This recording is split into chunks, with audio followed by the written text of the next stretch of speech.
Pre-job safety assessment. Objectives. The objectives for this course are to discuss and gain a better understanding of the following. Understand the importance of the Pjsa, understand how it can be used as a training tool, and understand how it can prevent incidents. Terms. Hazard.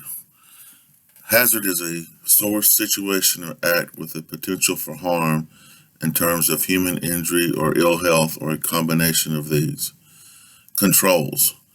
Methods that are used to prevent or reduce the risk of occupational injuries and illnesses and property damage. Task or job step refers to each part of the activity that has the potential to cause an injury, illness, or property damage. And then the pre-job safety assessment, or Pjsa. This identifies hazards associated with each step of any job or task that has the potential to cause serious injury, determines how to control the hazards, produces a written tool that can be used to train personnel, and develops procedures and work rules that are specific for each job or task. Process. The front portion of the Pjsa is somewhat self-explanatory. This essentially describes the steps to prepare to work. In other words, this outlines the start work criteria. It is important that everyone involved in the work understand what is necessary to safely prepare the work area prior to beginning any work.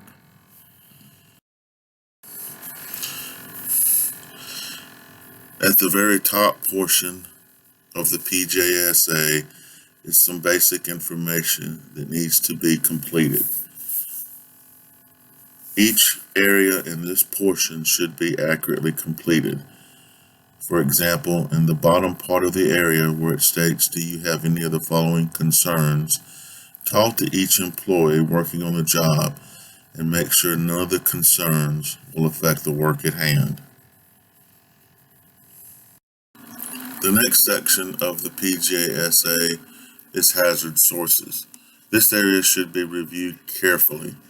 This area will also be helpful when completing the second page of the form. You should also list other hazard sources as well that may not be listed in the above area. A couple of examples are: this hazard of stored energy is usually associated with lockout, tagout.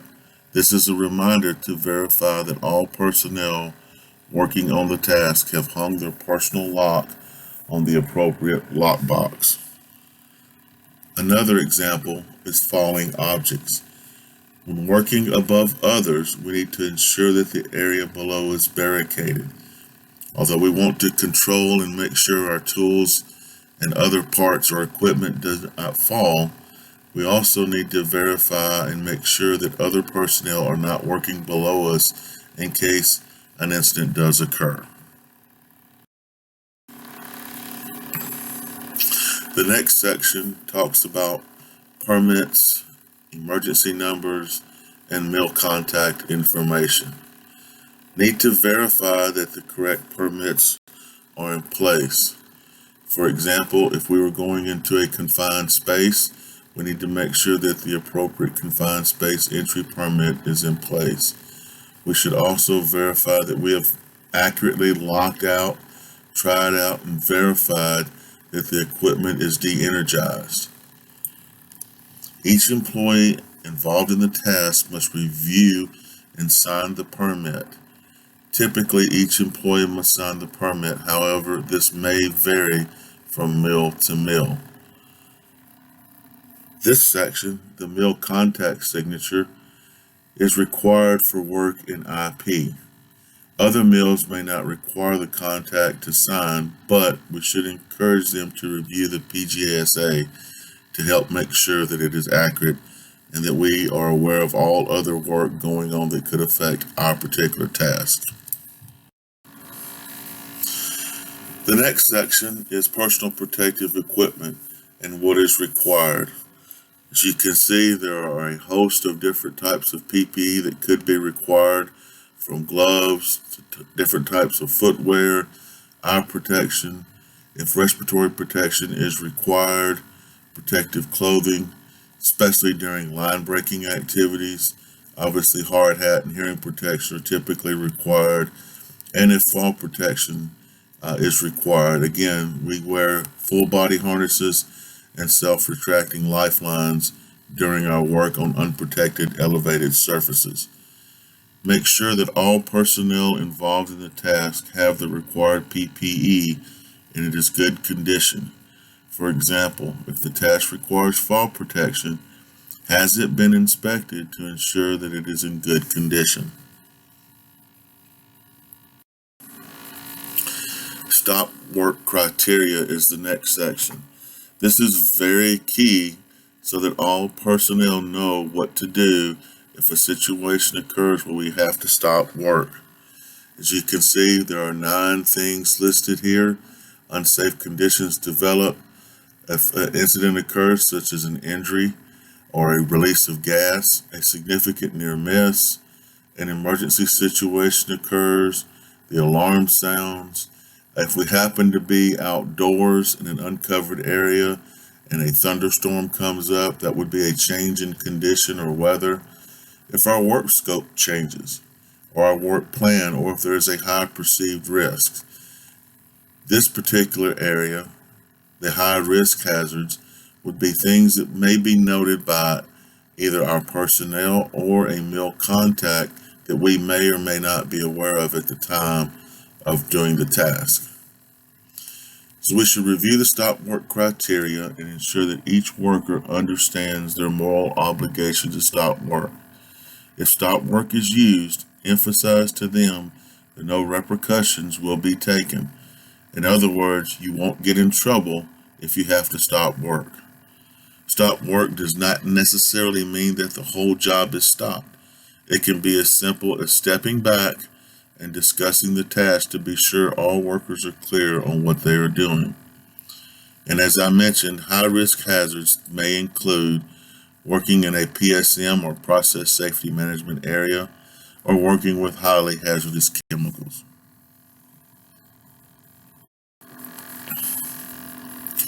The next portion on the Pjsa is the signature area. You will note that there is a place for the supervisor or lead person to sign, as well as each employee involved. We should encourage each employee to clearly print their names, as these must be legible. In some cases, and in some mills, a name and a signature is required on a sign in and then signing out at the end of the day. Please make sure that you understand the mill requirements for Pjsas or other types of tools that we may use in order to reduce the risk of hazards and injuries.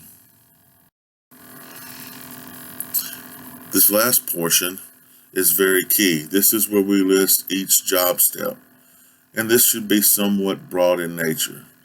Example, if the job is to remove a pump, one of the job steps will be to remove the bolts from the sole plates. It does not need to state remove bolt 1, 2, etc. Here's an example of what I'm talking about. This first job step involves a couple of different items, but they have been included because they go hand in hand. So we're going to remove the front cover from a drive housing, and then we're going to check the drive housing alignment and measure it 4 points. The hazards associated with this may be the use of a crane, and we have crane or rigging failure. There's a possibility of slips due to wet or oily surfaces, and we have pinch points. Some preventive actions may be, we want to ensure that a qualified crane operator must perform a crane pre-use inspection. We want to make sure that we inspect our rigging. We want to keep boots as clean and dry as possible, maintain our eyes on the path, and in other words, watch where we're walking. We want to keep our work areas clean. If something is spilled, we need to clean it up immediately. We want to avoid placing hands in pinch points. That is the best way to avoid a hand injury when it comes to pinch points.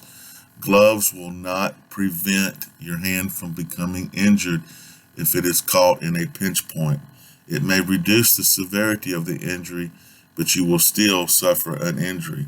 But we still want to wear properly fitting gloves with a palm grip. This will help make sure that we're able to hold on to our tools securely, that we're not going to slip based on or due to a lack of poor fitting gloves.